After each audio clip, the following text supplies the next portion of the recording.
धाम होके आया है केदारनाथ धाम, फिर इसी केस में वाटर राफ्टिंग करते हुए उसके हाथ से सडनली छूट गई उसकी बेल्ट और तैर के उसने तुरंत पकड़ लिया, सपोर्ट कर लिया और लोगों ने बताया वो एक पूल में डूब के मर सकता। पहले आप मेरे सवाल का जवाब दीजिए। ये शायद हमारे देश के लिए, हमारे संविधान के लिए और सबसे बड़ी बात है कि मानवता के लिए शर्मसार कर देने वाली बात है कि हमारे देश भारत में इस तरह से न्याय मांगने की जरूरत पड़ती है, न्याय के लिए गिड़गिड़ाने की जरूरत पड़ती है, न्याय के लिए पोस्टर्स बनाने पड़ते हैं। आखिर क्यों होता है ऐसा? इसका जवाब चाहता है कौशल उद्घोष न्यूज़ और भारत देश की हर एक जनता।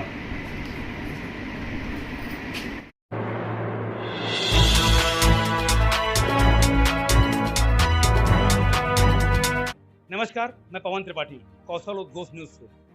आज ना तो मैं आपका स्वागत करूंगा और ना ही आपका अभिनंदन करने के लिए कह रहा हूं, क्योंकि कहीं ना कहीं आज मन दुखी है। उत्तर प्रदेश की राजधानी लखनऊ का एक बेहद जाना माना क्षेत्र राजाजीपुरम, उसके भीतर एक ऐसी घटना होती है जो कि समूचे क्षेत्र को नहीं, पूरे शहर, पूरे प्रदेश को दहला कर रख देती है। जी हाँ, एक युवक जो कि खुद तैराक था, जो खुद तैराक है, आखिर उसकी डूबकर मृत्यु कैसे हो सकती है? दूसरी बात, आज हमारे देश की स्थिति ये हो गई है कि पीड़ित को न्याय मिलता नहीं है, मांगना पड़ता है, न्याय के लिए नाक रगड़नी पड़ती है, थानों की, पुलिस चौकियों की, कभी न्याय के मंदिर की। आखिर क्यों ऐसा होता है? क्या हम न्याय की इस अवस्था में पहुंच गए हैं कि न्याय के लिए गिड़गिड़ाना पड़ेगा, न्याय के लिए नाक रगड़नी पड़ेगी? भूल गए वो निर्भया, जिसकी माँ ने 12 साल नाक रगड़ी तब उसको न्याय मिला। आज वैसी स्थिति पे दोराहे पर हम फिर आके खड़े हो गए। यहाँ पर कुछ घटित ऐसा होता है कि एक युवक राजाजीपुरम क्षेत्र का ई ब्लॉक से संबंध रखने वाला, जो कि खुद एक कुशल तैराक था, वो अपनी पत्नी, अपने दोस्तों के साथ में जाता है वाटर पार्क। और वाटर पार्क की आप जानते हैं गहराई कितनी होती है? इतनी नहीं होती है कि कोई युवक, उसके भीतर एक अच्छा खासा युवक डूब कर मर जाए। कैसे हुआ ये हादसा?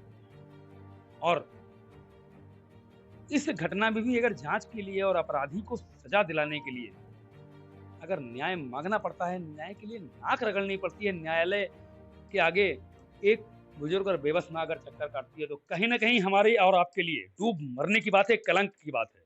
हम बात करते हैं अभी फिलहाल उस युवक की माता श्री से, जो कि बहुत परेशान है। हमें यहाँ पर नहीं आना चाहिए था इस समय, लेकिन फिर भी हमारी मजबूरी हमको लाती है, क्योंकि देश की स्थिति ऐसी थी, मैंने बताया ना आपको अभी, कि न्याय के लिए नाक रगड़नी पड़ती है यहाँ पर। ये शायद हमारे देश की विडंबना है, जो कुछ भी के लिए। फिलहाल हम बात करते हैं। माता जी प्रणाम। मैं फिलहाल अभी आपसे बहुत, मैं आपको डिस्टर्ब करना नहीं चाहता था, लेकिन कुछ ऐसा संयोग बना कि मुझे आपके पास इस तरह से आना पड़ा। पूरा पूरा वाकया क्या हुआ था, एक बार जरा ये बता दीजिए। पूरा वाकया ये हुआ था कि मेरा बेटा प्रतीक तिवारी संडे को 4 अगस्त को 9 बजे मुझसे बोला। 7 बजे पहले उसकी पत्नी का फ़ोन आता है कि मेरी बात करा दो। तो मेरी बेटी ने कहा कि भैया भाभी का फ़ोन आया, बात कर लीजिए। उसके उन्होंने बात की। उन लोगों में पहले से फिक्स था कि घूमने जाने water park with family friend के साथ।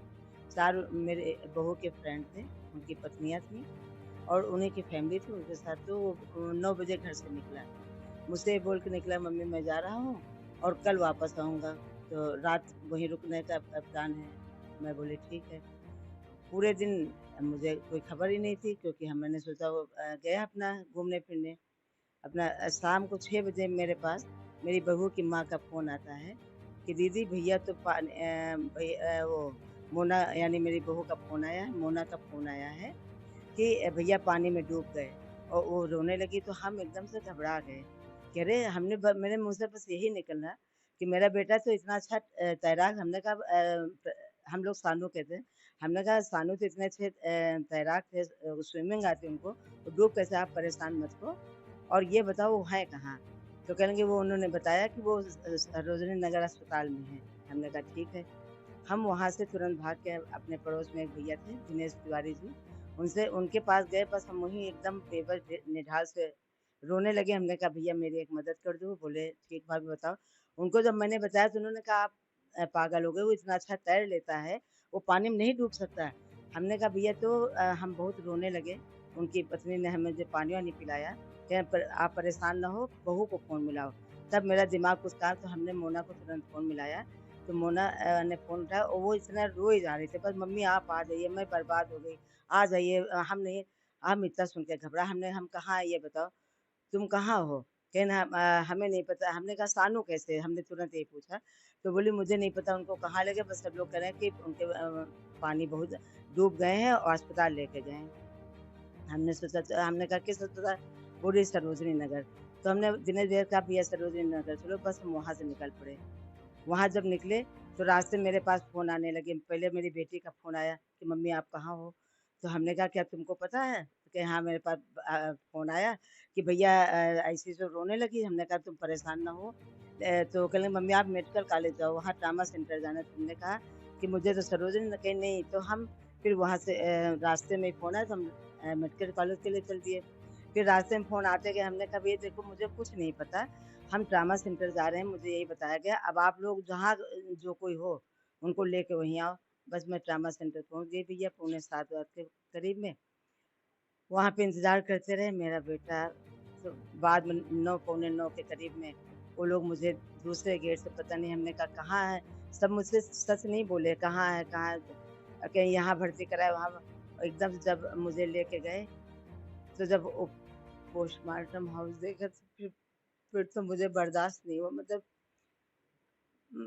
मतलब देखा कि ये सोचो हमने कहा ये कहाँ ले आए हमको? एकदम बर्दाश्त नहीं हुआ जब वो बोले कि वो सामने एक डाला खड़ा था उसी में वो पड़े हुए। तो सोचो डाला को हम किस तरह उसमें चढ़ गए कि यार किसी ने चढ़ाया मुझे, हम उनको एकदम चिपटा लिए। भैया तुम आँखें तो खोलो, लेकिन फिर मुझे कुछ याद नहीं, सब लोगों ने मुझे वहीं लिटा दिया अंदर ले जाके। बस उसके बाद मुझे कुछ नहीं, बस यही हम कहते रहे कि बताइए आप बताइए इतना अच्छा जो मेरा बेटा उसकी हाइट 6 फुट लगभग है। मुझे मुझे आंटी खाली एक चीज़ जाननी हाँ, है बताइए। कि पोस्टमार्टम जो की रिपोर्ट आई होगी, वो आप लोगों को मिली है अभी तक कि नहीं मिली है? अभी कहाँ, अभी मुझे कुछ नहीं मिला। मुझे सरोजनी नगर थाने हम 4-5 मंगलवार 6 तारीख की ट्यूसडे को कौन सी तारीख थी सुधा? 6 शाम को वहाँ गए। वहाँ मतलब वो लोग बात करने को नहीं तैयार हुए, एफआईआर लिखने को नहीं। जब हम जिद पे अड़ गए, मतलब ये कि पुलिस किसी तरह से आपका साथ नहीं दे रही है, नहीं दे रही बताइए। सरोजनी नगर की पुलिस। हाँ, बिल्कुल नहीं दे रही है और क्या। हमने कहा बताइए आपको मेरी इस चीज़ का अंदाज़ा नहीं है? तो बोले अंदाज़ा है लेकिन आपको मुझ पे हम क्या भरोसा नहीं, एफआईआर फाइल करिए। वो बोले क्या एफआईआर फाइल करना आप संतुष्ट? हम कहा बिल्कुल हम संतुष्ट हैं। क्यों नहीं संतुष्ट होंगे? आप फाइल करोगे तब तो कार्रवाई करोगे। जब हम जिद पे अड़ गए तब मेरी एफआईआर उन्होंने 9:55 पे लगभग शायद लिखी होगी। देखिए, ये तो बात दीगर है कि जो जी। युवक एक तैराक था, वो डूब सकता ही नहीं और दूसरी बात एक ये है निकल कर आती कि वाटर पार्कों की गहराई जो होती है, वो इतनी नहीं होती है कि जिनमें कोई डूब के मर जाए बस या यही डूब के उसकी मृत्यु हो जाए, वो संसार में दोबारा वापस ना आए। कहीं कोई शंका आपको इस तरह की हो रही है क्या कि हाँ, कैस कुछ इस तरह का हो सकता है कि अ, ये एक हादसा ना होकर कोई एक साजिश हो सकती है या कोई दूसरा एंगल भी इसके अंदर हो सकता है? ऐसा लगता है आपको? हमें तो पूरी साजिश लग रही है, हादसा तो हो ही नहीं सकता है।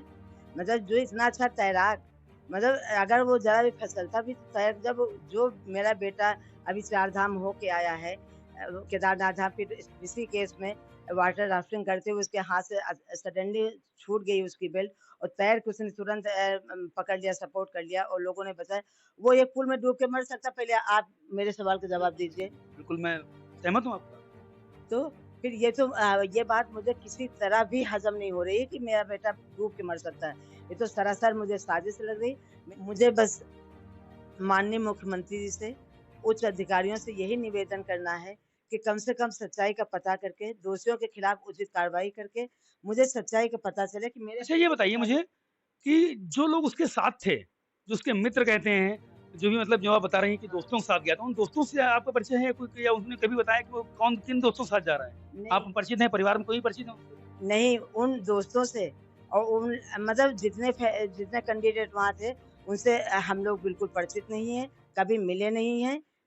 तो हम लोग बिल्कुल अपरिचित हैं, जानते तक नहीं उनको, किसी को भी। सिर्फ़ अपने बेटा-बहू और पोते को छोड़ के बाकी सब मेरे लिए अपरिचित है। आज तक कभी किसी फैमिली फंक्शन में हम उनसे नहीं मिले हैं। 2-3 फंक्शन भी हो जाए ऐसा नहीं है, लेकिन किसी उसमें फंक्शन में हमारी उनसे कभी मुलाकात नहीं हुई। तो कौन से दोस्त थे वो सारे लोग अनजान थे मतलब जिनके हाँ, साथ वो गए थे। मेरे लिए अनजान थे, बट बता रहे बहू के सब परिचित थे, तो बहू तो शायद इस शक यहीं से लेके उपजा कि ऐसे लोगों के साथ क्यों गया कि बेटा जो कि मतलब कोई परिचित नहीं था कोई भी। नहीं शक नहीं उपजा भाई बहू के परिचित है तो ज़ाहिर-सी हल्की बहुत सडनली मतलब कैज़ुअली मुलाकात लेकिन इतनी गहरी फ्रेंडशिप मेरे ख़्याल से इतनी गहरी फ्रेंडशिप नहीं रही होगी, जो कि अब इसके आगे हम यही निवेदन करना चाहते हैं अधिकारियों से कि कम से कम इसकी गहन जाँच करके और तुरंत कार्रवाई करने की कृपा करें। नहीं जाए बस। मेरा बेटा तो थोड़ा भी हो तो मुझे नहीं मिलेगा। आप यहाँ देख रहे हैं एक दुखी माँ के आँसू और व्यक्तिगत तौर पर कौशल उद्घोष न्यूज़ की पूरी टीम समेत मैं स्वयं खुद भी मैं उत्तर प्रदेश के माननीय मुख्यमंत्री योगी आदित्यनाथ जी, उप मुख्यमंत्री ब्रजेश पाठक जी, गृह मंत्री इस देश के अमित शाह जी, प्रधानमंत्री नरेंद्र मोदी जी और अभी फिर से जो कि कई बार से सांसद रहे हमारे क्षेत्र के राजनाथ सिंह जी, इन सब तक मैं एक विचार पहुंचाना जरूर चाहता हूं कि सर इस न्याय संहिता का कहीं कुछ ऐसा प्रयत्न जरूर कीजिए कि न्याय मिलते मिलते इतने साल न लग जाएं कि एक माँ के आंसू सूख जाएं। इतना जरूर कीजिए क्योंकि उस न्याय के मिलने का कोई फायदा नहीं होता है जहां न्याय बहुत दूर हो जाता है, न्याय का इंतजार बहुत देर तक रहता है। अखिल त्रिपाठी के साथ पवन त्रिपाठी, कौशल घोष न्यूज, लखनऊ।